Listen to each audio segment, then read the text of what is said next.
Qui sont les anges?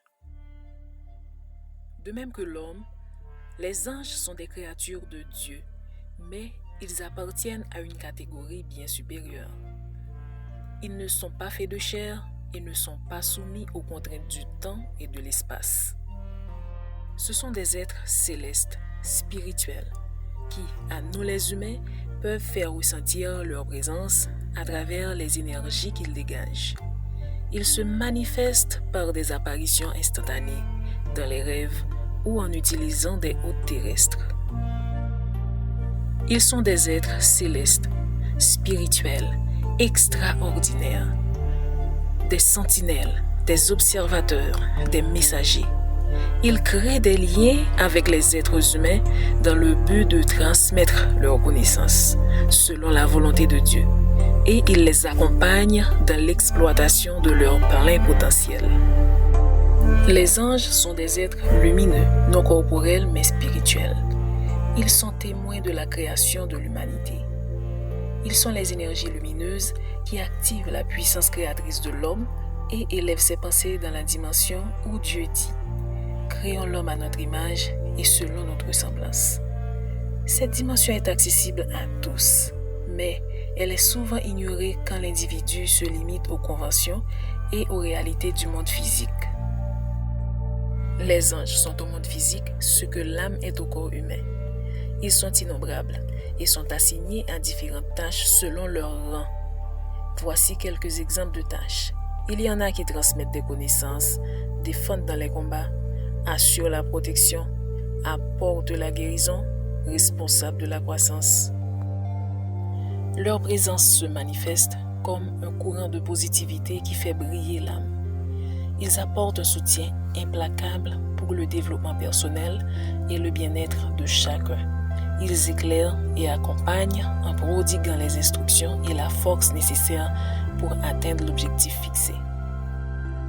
Dépendamment de leurs croyances et de leur culture, les peuples attribuent des titres par inspiration ou par convention à chacun de ces flux d'énergie qui se manifestent à eux. Lorsqu'une puissance céleste se manifeste à une personne, il est préférable de mettre immédiatement en œuvre le message qu'elle transmet. Cette pratique permettra à l'individu de vivre en résonance avec son âme et son esprit. Exemple à l'appui. À toute personne que se manifeste l'énergie de la Terre, il serait utile de saisir que cette sentinelle annonce que cette phase de croissance tant attendue est en émergence dans des secteurs tels que l'agriculture, la culture. Il est temps de doubler ses efforts et de s'investir pleinement dans ce projet qui était resté dans les tiroirs depuis un certain temps. Tout investissement qui a un plan bien élaboré portera ses fruits. La présence de ces auxiliaires célestes suscite de la contemplation. C'est une évidence. Cependant, il sera nécessaire de dépasser ce cadre afin de préserver l'équilibre de ses émotions et de ne pas se perdre dans l'éblouissement qui pousserait à délaisser le Créateur pour adorer les créatures. Dieu est la source sacrée qui émet cette lumière riche en énergie. La déconnexion et le déni de cette source entravent le développement des compétences spirituelles.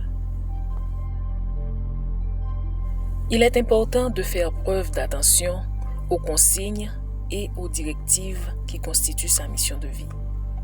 L'accomplissement de ces tâches n'est pas sans contrainte.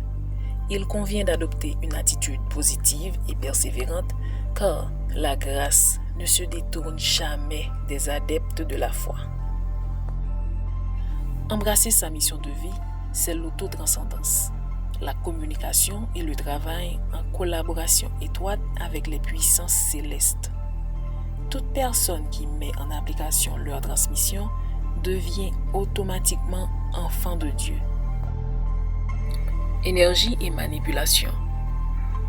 L'énergie positive, dépendamment de son champ d'exploitation, est souvent confrontée à l'énergie négative qui est destructrice.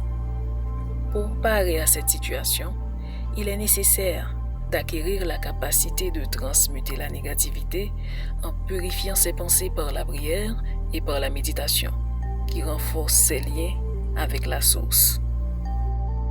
Ce rituel de renouvellement de ces liens offre une protection contre l'invasion des énergies négatives qui peuvent priver l'individu de sa grâce qui est sa récompense divine.